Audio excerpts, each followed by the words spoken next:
आज बात करते हैं कला के वर्गीकरण के बारे में। तो कला का जब वर्गीकरण किया गया तो कला की अर्थ और परिभाषा हमने पिछली क्लास में पढ़ लिया था। तो कला के लिए शिल्प शब्द का प्रयोग किया जाता था पहले के समय में।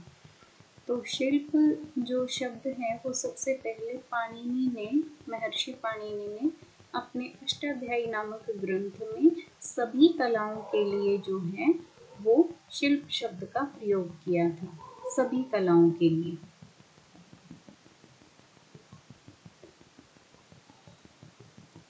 अब देखिए, सभी कलाओं के लिए शिल्प शब्द का प्रयोग किया। अब शिल्प को हम उसमें डिवाइड करते हैं, दो पार्ट में। तो शिल्प जो है दो भागों में बट गया, यानी कि कला को दो भागों में बांटा गया। पहला भाग जो था वो देवकृत था। देवकृत, इसे देवकृत भी बोल सकते हैं। इसके जो नाम है मैं वो यहाँ पे मेंशन कर देती हूँ। देवकृत या देवशिल्प,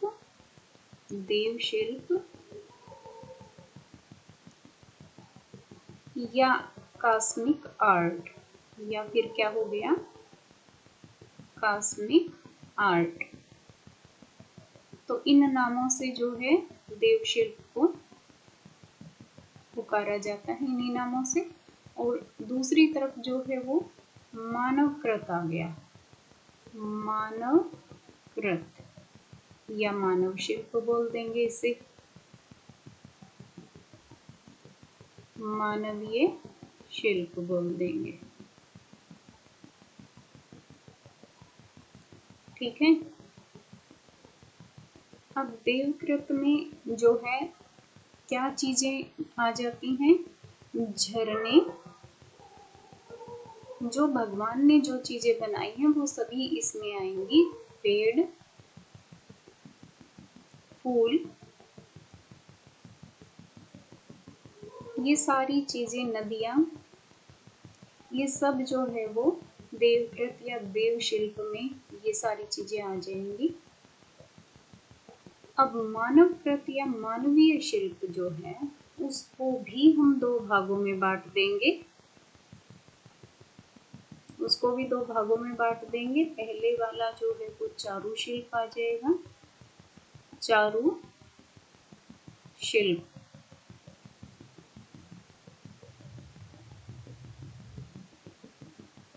चारु शिल्प और करु शिल्प। तो चारु शिल्प शब्द का प्रयोग सबसे पहले जो है महर्षि पाणिनि ने ही अष्टाध्यायी में किया है। पाणिनि ने अष्टाध्यायी में चारु शिल्प शब्द का प्रयोग सबसे पहले किया है। ये पूरा आप अपने नोट्स में लिख लीजिए। इसी में ललित कलाएं आ जाती हैं हमारी, ललित कलाएं। और ललित कला जो शब्द है वो सबसे पहले रघुवंश महाकाव्य में प्रयोग हुआ है। रघुवंश महाकाव्य। तो रघुवंश महाकाव्य में ललित कला शब्द का प्रयोग सबसे पहले हुआ है। ललित कलाओं से हमें आनंद की प्राप्ति होती है। ठीक है, जैसे कि चित्र हो गया, मूर्ति हो गई, ये सारी चीजें क्या हैं, ये ललित कलाओं में आती हैं और इन सब से जो है हमारे मन को आनंद प्राप्त होता है। ठीक है। और ललित कलाएं कितनी हैं, कुल 5 हैं, ये संख्या में कुल 5 हैं। इनमें 5 जो है वो आती हैं, मैं नाम लिख देती हूँ। चित्र, मूर्ति, स्थापत्य,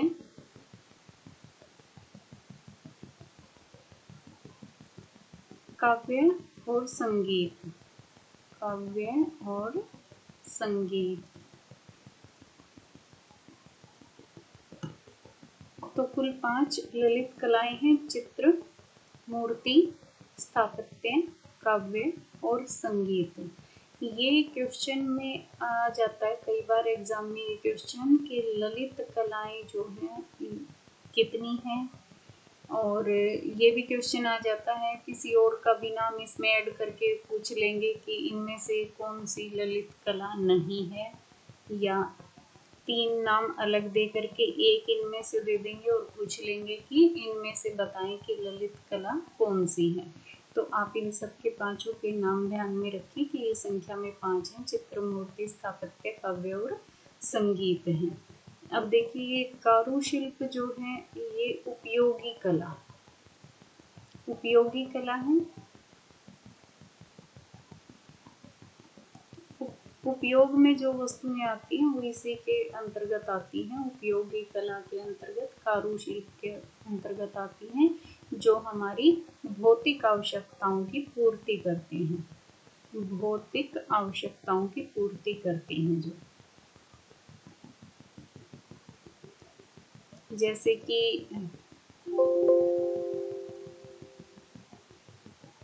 कुर्सी हो गई, चेयर, मतलब चेयर, टेबल, जो भी घर में यूज होती हैं वो सारी चीज़ें जो है उपयोगी कला के अंतर्गत आ गई, जिनका प्रयोग हम डेली यूज की अपने डेली लाइफ में करते हैं वो। अब देखिए सर्वप्रथम जो है, मैं यहाँ पर स्पेस नहीं है तो नेक्स्ट पेज पे लिखती हूँ, इसी को देखेंगे हम चारुशिल्प को ही, कि सर्वप्रथम जो है ललित कलाओं का तर्क संगत वर्गीकरण किसने किया है, तो वो हेगल ने किया है। सर्वप्रथम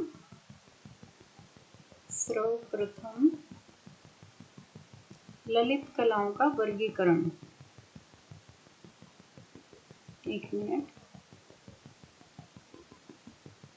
ललित कलाओं का वर्गीकरण।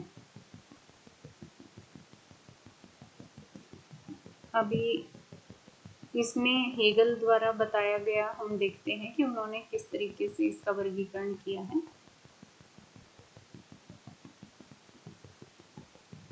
तो सर्वप्रथम ललित कलाओं का वर्गीकरण जो है जर्मन दार्शनिक हेगेल ने अपनी पुस्तक में किया है। इंद्रियों के आधार पर इन्होंने जो है ललित कलाओं का वर्गीकरण किया है।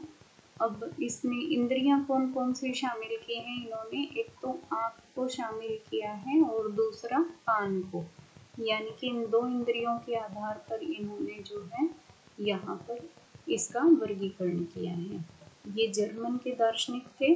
इन्होंने अपनी एक पुस्तक में, जो फिलोसफी ऑफ आर्ट है, जिसे हम अपने आर्ट में हेगेलियन क्लासिफिकेशन ऑफ आर्ट के नाम से इस पुस्तक को जानते हैं, इसमें इन्होंने इसका वर्गीकरण किया है।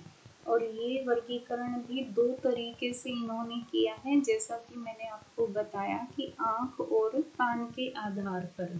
तो आँख के आधार पर इन्होंने जो है वो दृश्य कला यानी कि विजुअल आर्ट, दृश्य कला जिसे हम विजुअल आर्ट के नाम से जानते हैं, पहले भाग में से दृश्य कला बताया है, जिसमें आते हैं हमारे चित्र, मूर्ति और स्थापत्य। ये 3 आ जाते हैं, इसमें चित्र आ जाते हैं क्योंकि चित्र को आंखों से देख सकते हैं, मूर्ति को भी हम अपनी आंखों से देख सकते हैं और स्थापत्य को भी हम अपनी आंखों से देख सकते हैं।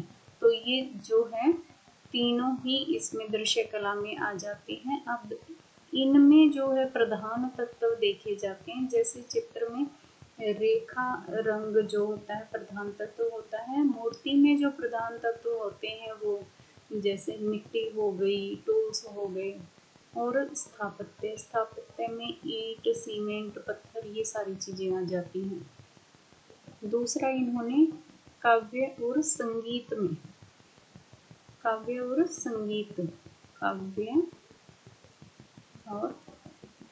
संगीत और इन्होंने काव्य को जो है वो सर्वश्रेष्ठ बताया है, सर्वश्रेष्ठ बताया है, क्योंकि जो है इसमें सिर्फ ध्वनि और शब्दों का ही खेल है। क्योंकि इन्होंने जो प्रधान तत्व इनमें शामिल होते हैं उनके हिसाब से इन्होंने इसको सर्वश्रेष्ठ बताया है कि काव्य में किसी चीज़ की ज़रूरत नहीं पड़ती ज़्यादा किसी भी चीज़ की, और स्थापत्य को सबसे निचले दर्जे का माना है। सबसे नीचे किसको माना है? स्थापत्य को, और सबसे सर्वश्रेष्ठ काव्य को माना है।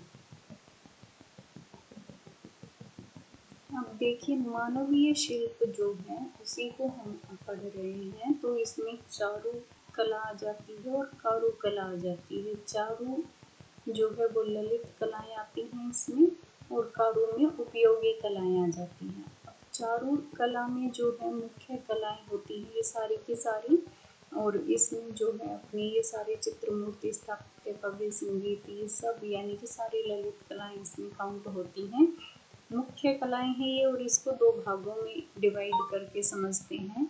एक होता है स्थिर कलाएं यानी कि स्टैटिक, और दूसरी होती हैं गतिशील यानी कि डायनामिक होती हैं। तो स्थिर जो होती हैं वो होती हैं चित्र, मूर्ति और स्थापत्य, जो यानी कि एक ही जगह पे रहती हैं और उन्हें हम लंबे समय तक देख सकते हैं। दूसरी होती है गतिशील और डायनेमिक, ये काव्य और संगीत हैं, जो आप वहाँ पर प्रेजेंट होंगे तो तब तक जो है आप इन्हें सुन सकते हैं, देख सकते हैं, इनका आनंद उठा सकते हैं। लेकिन जैसे ही आप मान लीजिए कोई काव्य चल रहा है, कभी सम्मेलन हो रहा है, तो आप वहाँ बैठे हैं तो उसका आनंद ले रहे हैं, जैसे ही उठ के जाएंगे तो वो वहीं पर ख़त्म हो जाती है। इसी प्रकार से संगीत का कोई प्रोग्राम चल रहा है तो आप उसका आनंद उसी समय पर ले सकते हैं।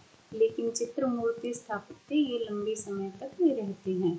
और ये जो हैं इनकी अगर परिभाषा की बात की जाए तो इनमें जो है सामग्री नया रूप ले लेती है, यानी कि कोई भी सामग्री होती है उसका यूज करके जो है नया रूप ले लेती है वो सामग्री। जैसे पत्थर, ईंट से जो है हम स्थापत्य कर सकते हैं, ब्रश वगैरह से जो है हम पेंटिंग बना सकते हैं। इसमें सामग्री नया रूप ले लेती है। रेखा रूप से चित्र निर्माण हो गया, मिट्टी, पत्थर, धातु से मूर्ति का निर्माण हो गया, और स्थापत्य में पत्थर, चूना, गारा ये सब चीजें मिलकर स्थापत्य का निर्माण करती हैं। अब देखिए कुछ इम्पोर्टेंट क्वेश्चंस जो हैं जो आपको याद होने चाहिए किसी भी एग्जाम के लिए। किसी भी एग्जाम के लिए आपको जो याद होनी चाहिए चीज़ें जो इस चैप्टर से, इस टॉपिक से रिलेटेड हैं, वो आप नोट कर लीजिए यहाँ पर साथ साथ में। अब देखिए 64 कलाओं का वर्णन, अगर बात की जाए कि 64 कलाओं का वर्णन किसमें किया गया है, तो 64 कलाएं कहाँ कहाँ पर हैं ये क्वेश्चन आता रहता है। तो इसको जो इम्पोर्टेंट है मैं अभी वही नोट करवा रही हूँ, तो आप नोट कर लीजिए। यजुर्वेद